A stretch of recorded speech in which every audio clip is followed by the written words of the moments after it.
Good morning, ladies and gentlemen, and welcome to the meeting of the Staffordshire Leaders Board today, Thursday the 7th of March, in the Oak Room, Staffordshire County Council. First item on the agenda is apologies for absence. Mr. Eberle, do we have any apologies for absence? Councillor Tony Johnson. Thank you, Chairman. Apologies received from Councillor Simon Tagg, Councillor Doug Pullen, Councillor Tony Johnson, Simon Fletcher, Pat Flaherty, Tim Clegg and Dave Haywood. For the record, we have substitutes for those that are absent. So we've got nearly a full house with the exception of Lichfield District Council this morning. So you're all very welcome and thank you for attending. The second item on the agenda is, no, sorry, I've got to do this one as well. It's in red and in bold. So I would like to take this opportunity to start off with to welcome Stoke-on-Trent City Council into the meeting. Councillor Ashworth and Mr Rouse represent as leader and chief executive of Stoke-on-Trent City Council, representing that authority in the room. It's fantastic to have Stoke-on-Trent City Council joining us, and although this isn't a formal arrangement yet, work is underway to amend the constitution to allow Stoke-on-Trent City Council to be part of the leaders group. There is a clause in our current constitution which allows me to exercise my authority as chair of this meeting to invite the leader of Stoke-on-Trent City Council to attend, and this is in advance of formal amendments to the constitution which I understand are well underway. So, Councillor Ashworth, you are very welcome. Is there any words you'd like to say before we get going? Thank you very much, Chair. Yes, hello everybody. Yes, we're the people from Stoke-on-Trent City Council who join you for the first time in a long time at a formal meeting, and we're very pleased to be here. Thank you very much, Chair. Thank you. I think the opportunities that we have as a collective group of councils across Stoke-on-Trent and Staffordshire and with our district and borough colleagues to ask the government for control of things like the skills agenda as it applies to us, rather than having it determined by Whitehall is where we're at with this. It also creates opportunities to improve transport infrastructure across the county and the city so we can better connect our citizens, and with Stoke-on-Trent City Council in the room, in conjunction with our district and borough council partners in the north, we can start to make arrangements for a more integrated transport arrangement there as well as other parts of the county. So there are many opportunities to go at as a result of Stoke-on-Trent City Council's arrival. Second item on the agenda is the declarations of interest. Does anybody have any declarations of interest? For the record, nobody is indicating. Agenda item number 3 are the minutes of the previous meeting. Some time ago, in fact about a year ago, so it's been a while, you haven't missed much. We've got those minutes and you've had the opportunity to look through them. For those people that were there, can I have your approval to say that they're a correct record of that meeting? Yep, I've got nods going around the room, which is brilliant. So that's the minutes of the previous meeting done and dusted. Any comments from anybody? No, nobody indicating. Right, agenda item number 4 is the update. Welcome to the first public meeting of the Leaders Board for 2024. The purpose of this board is to maximise the opportunities for all councils we represent and the people and businesses we serve. We also welcome some new leaders from across the districts and boroughs since our last public gathering, and we look forward to building on our strengths and successes, and it is going to bring us even more opportunities to work on our challenges together and focus on the priorities ahead of us. Today is an opportunity to reflect on the strides we've already made as we look forward towards further shaping our priorities for the next 12 months. Growing our economy remains high on the board's agenda, and together we have a track record in creating the best conditions to support economic growth and new employment opportunities across the county and city borders. Nationally, important employment sites such as the I-54 South Staffordshire and Keele University Science and Innovation Park are just 2 of the highlights.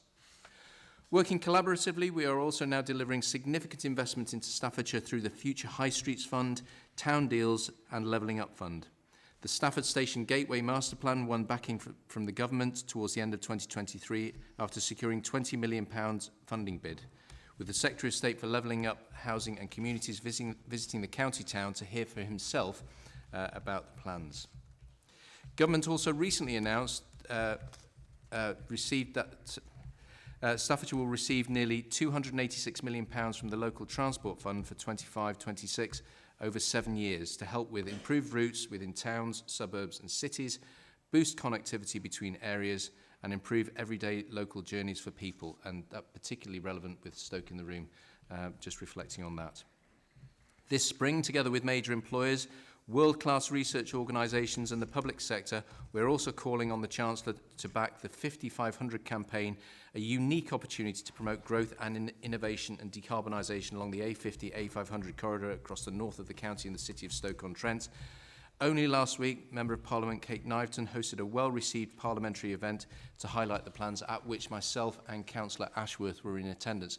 And we were both absolutely delighted to see the Secretary of State for Transport spend half an hour of his time meeting and greeting major employers along that corridor area. Toyota, Rolls-Royce, Alstom, JCB, all major employers who will benefit from investment in the A50-A500 corridor, and the collaboration across cities and counties along that corridor has been absolutely tremendous.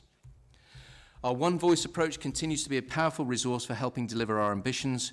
When we considered the government's opportunities around devolution back in 2021 and 2022, we recognised that a formal joint committee, this Leaders Board, would give the collaborative voice we need to speak to central government. It's also provided a foundation for exploring the potential of a county deal.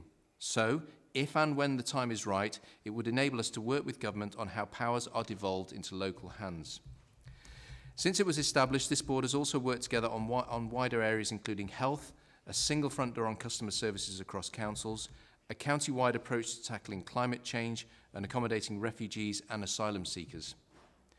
We have always played our part in supporting people fleeing war and conflict, and it is hard to believe that the second anniversary of the war in Ukraine has recently passed.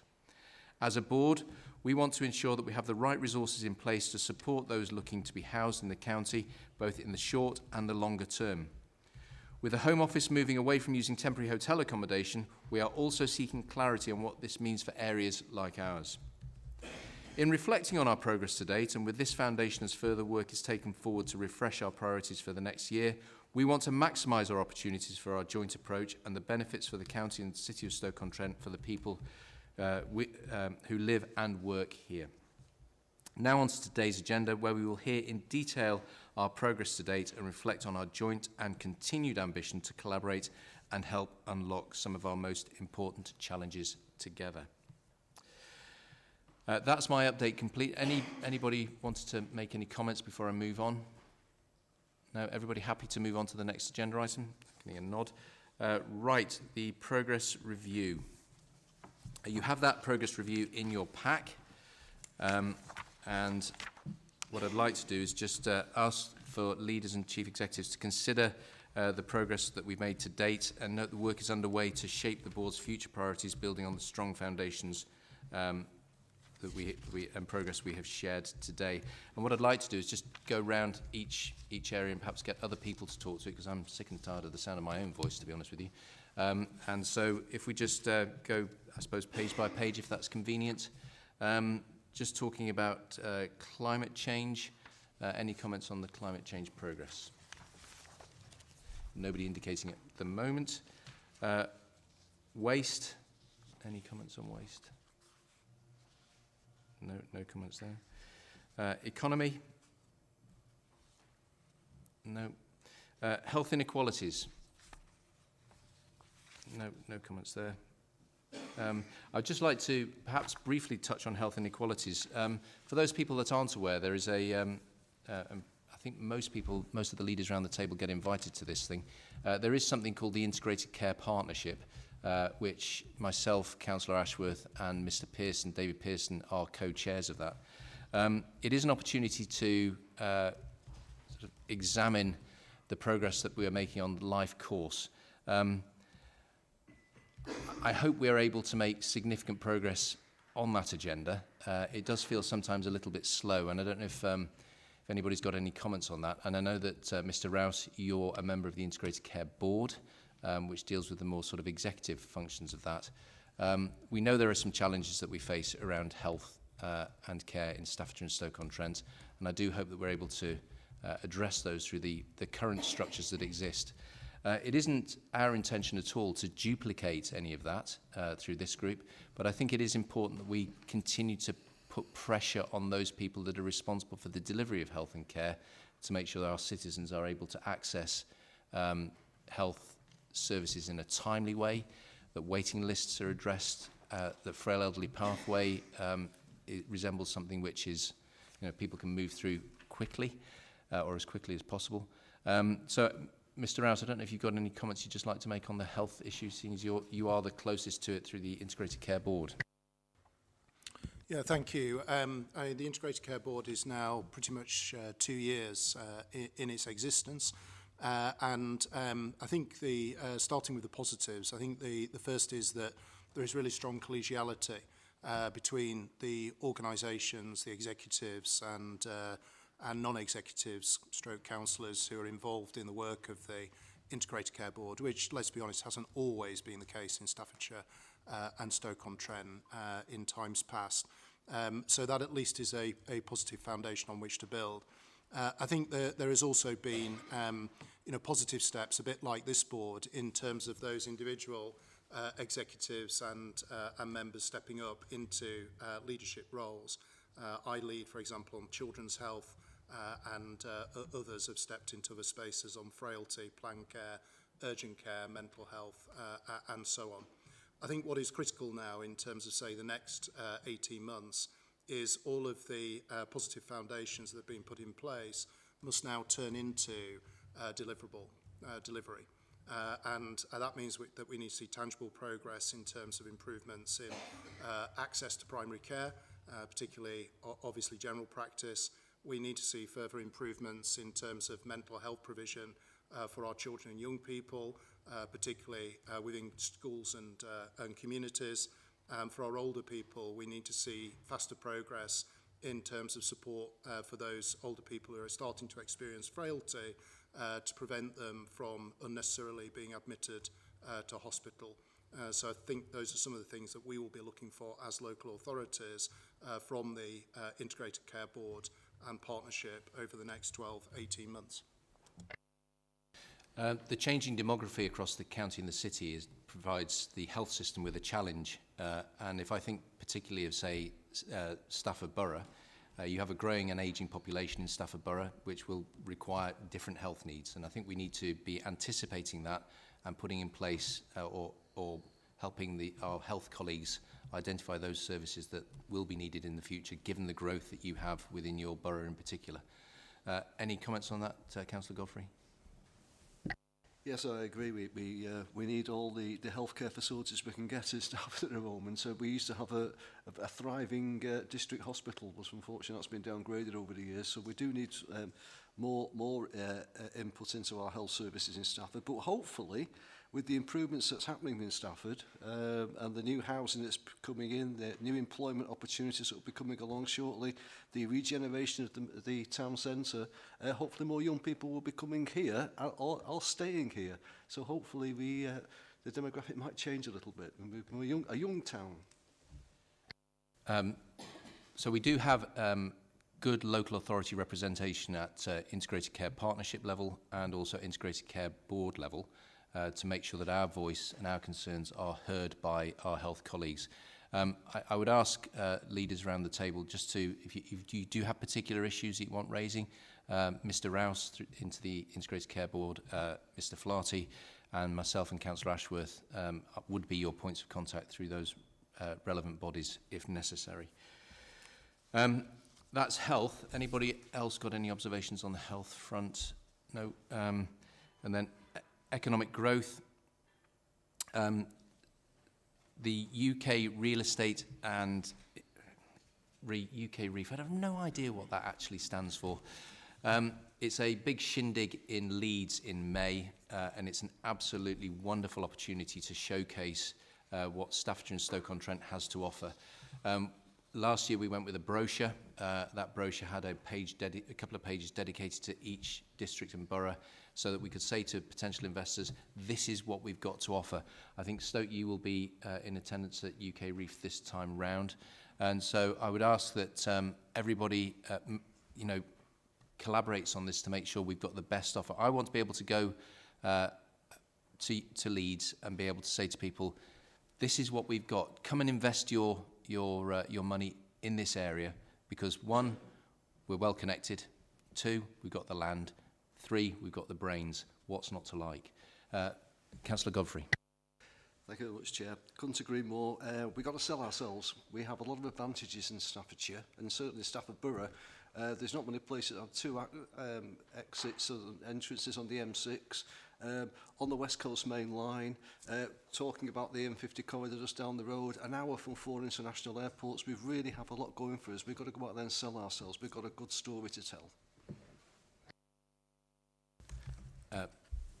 Councillor Gledhill. Thanks, Chair. Yes, we've got our 17.1 million levelling up bid motoring ahead in Leek. We're really pleased with the progress we're making on that. We're going to have a revitalised leisure centre, markets, and our fantastic building called the Nicholson Memorial, which is the county cooperate with us on the library. We've got a real once-in-a-lifetime opportunity to regenerate through this money, and we're taking full advantage of it. First spades going into the ground.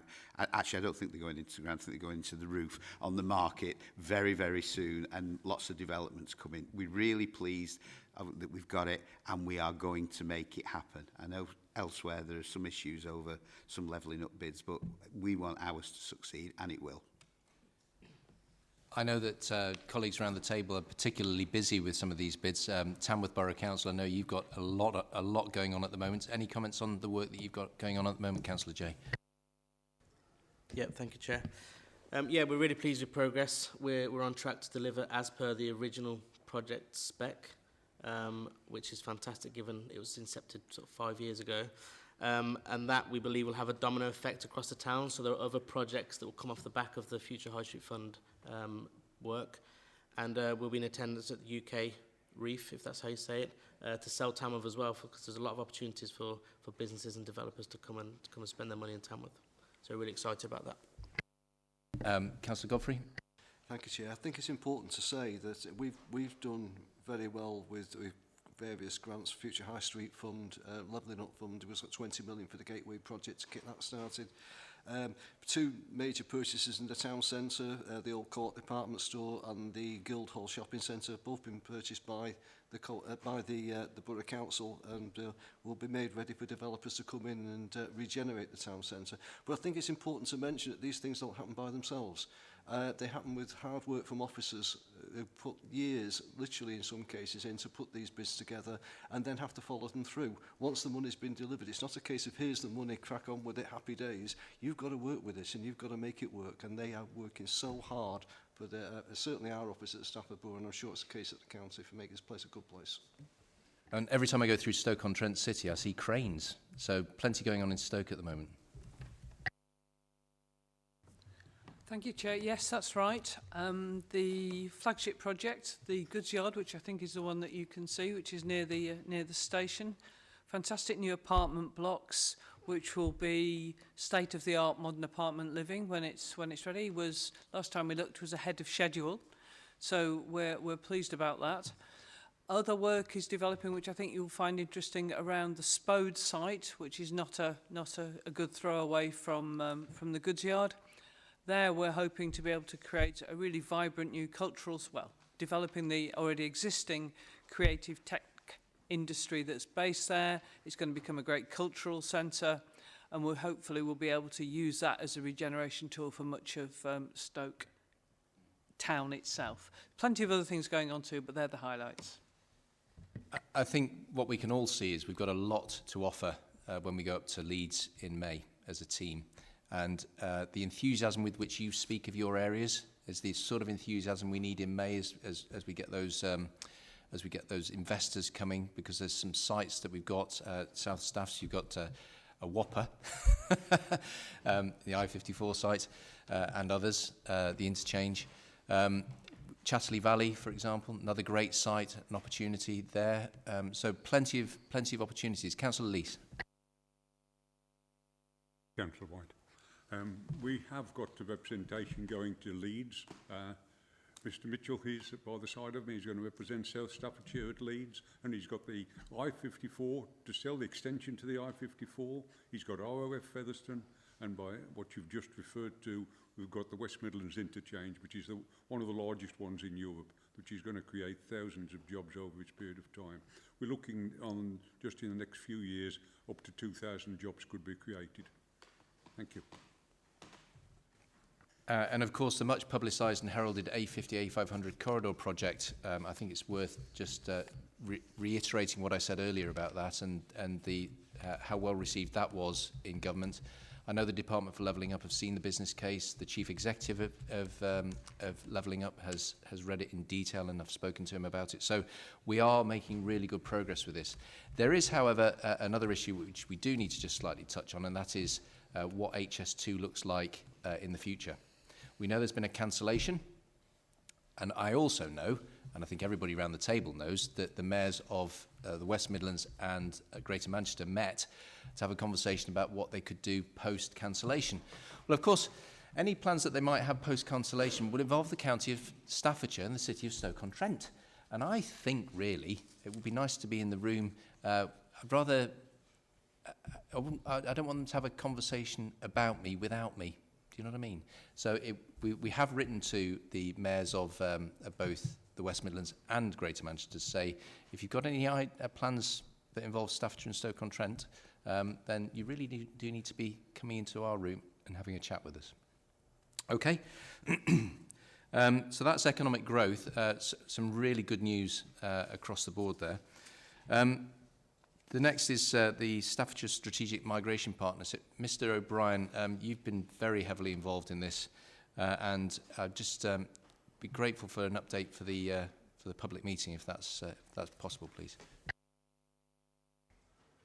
Thank you, Chairman. I think the most important thing to say is that in relation to, I think, the second bullet point on the list, we do indeed have the Home Office and Serco attending our next informal meeting of the board, which I think is really good progress and actually is a sign of the strength of this partnership. It's a very young partnership. We've only been up and running for over a year.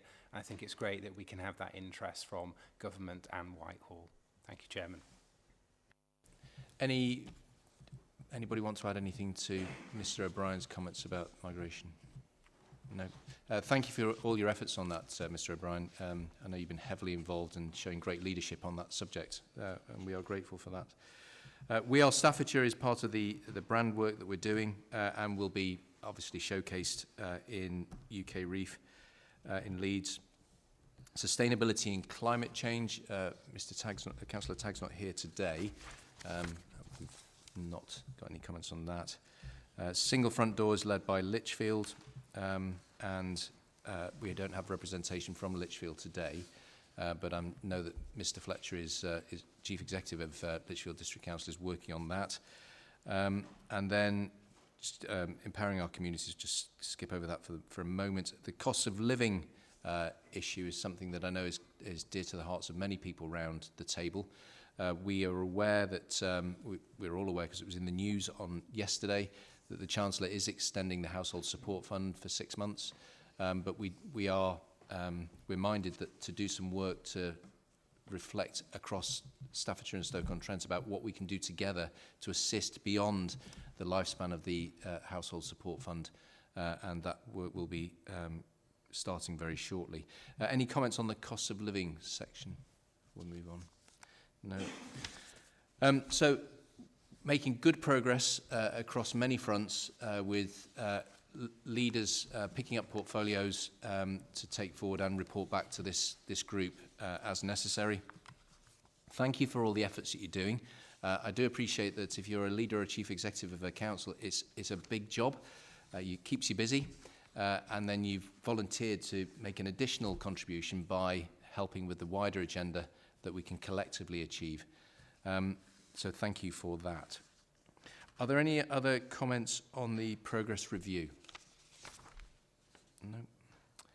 No. So we've got, we are going to go, it's a separate agenda item actually, it's cost of living update. We do have with us, if I can move on to agenda item number 6, Mrs. Mann is with us to do a brief presentation on the cost of living. So we're going to hand over to you and you can just take us through what you've got. Thanks, Catherine. Thank you, Chair. You will be aware that in December 2022, the Leaders Board agreed to establish a Staffordshire cost of living partnership group. And that was to ensure that partners continue to collaborate locally where appropriate, and that included sharing best practice and ensuring that our residents are signposted to all of the relevant support and guidance. Since that group was established, we've met quarterly to share information and best practice. In section 3 of the report before you, there is a selection of some of the key initiatives and support which have been delivered and promoted through the partnership group, and these are highlighted. During recent partnership group meetings, however, it was noted that the updates that were being provided through this group also linked to the updates that were being shared as part of the Health Inequalities Directors Group meetings. As a result, the representatives who attend the Cost of Living Partnership Group and also the Health Inequalities Directors Group, because there's a real overlap, proposed merging the Cost of Living workstream with the Health Inequalities Directors Group to avoid duplication but to enable continued collaboration. This was raised informally at the Health Inequalities Directors Group meeting on the 11th of January, where it was agreed that a formal request would be made at the Leaders Board for your consideration. Therefore, the recommendations in the paper are that an agreement around the cost of living work stream and that would be merged and led through the Health Inequalities Directors Group so that we could ensure that joined up working but at the same time avoid duplication, and also agree that an information sharing platform for cost of living is maintained for all authorities so that we would have a dedicated Microsoft Teams channel to make sure that those initiatives are widely shared, and where possible we can then share that best practice. Thank you. Thank you. I'm always keen on minimising talking and maximising doing, and this rationalisation you're describing is, will secure that for sure. And I'm also concerned that for people listening to this or watching this, if we're doing a lot of talking and there's a lot of initiatives, for somebody who's struggling with cost of living, they just want to know where they're going to get the help from. And I think it's really important that we just remind ourselves of that, because for people struggling on a day-to-day basis, getting food on the table, knowing where to go for help is something that's really, really key. Does anybody have any questions or observations about the cost of living or what's been presented? Mr. Rouse.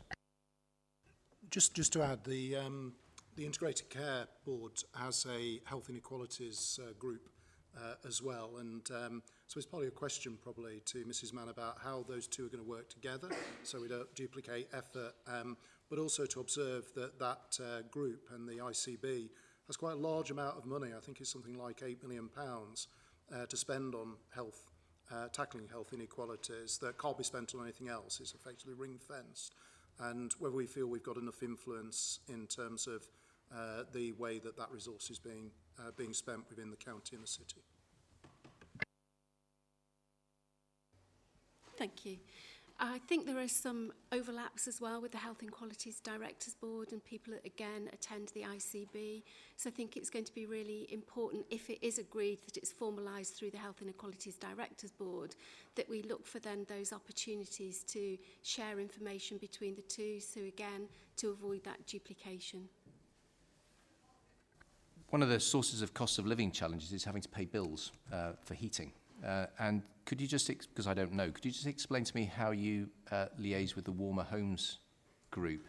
Because some people who perhaps have homes that are cold and could do with insulating, their pressures might be eased by having their homes insulated. So is your group linking up with that? And if it's not, could it? We've not got a formal link with that group, but there's an informal connection, and I think a lot of the work that the districts and boroughs that have been doing are linked directly with the Warmer Homes Fund, but I can ensure that that link is strengthened. Anybody else? Any observations for Mrs. Mann or talking to the agenda item? Councillor Jay. Thank you. Obviously, great to see the Staffordshire-wide work being done. Just wanted to call out a couple of things locally in Tamworth. So we've got a lot of third parties that support with cost of living in Tamworth. We've now got a scheme where it puts all that information into one place for residents. That's new. And we've also done a council tax reduction scheme for the lowest earners as well. So in Tamworth, we're focused on the most vulnerable as well from a local perspective. That's really helpful, and I'm aware that Cannock had done something similar. I don't know who else has. And you've got a community interest company in Tamworth, which is particularly notable. What's the name of the gentleman who runs it? Recently got an award for his efforts. Yep, Deputy Lieutenant Lee Bates. Yeah, I've met Lee Bates many times, and he's absolutely tremendous driver of the agenda in that area. Anybody else? Any other comments? No? Right. In that case, if there's no further comments on agenda items, ladies and gentlemen, I think... We need to approve the recommendation. Oh, sorry.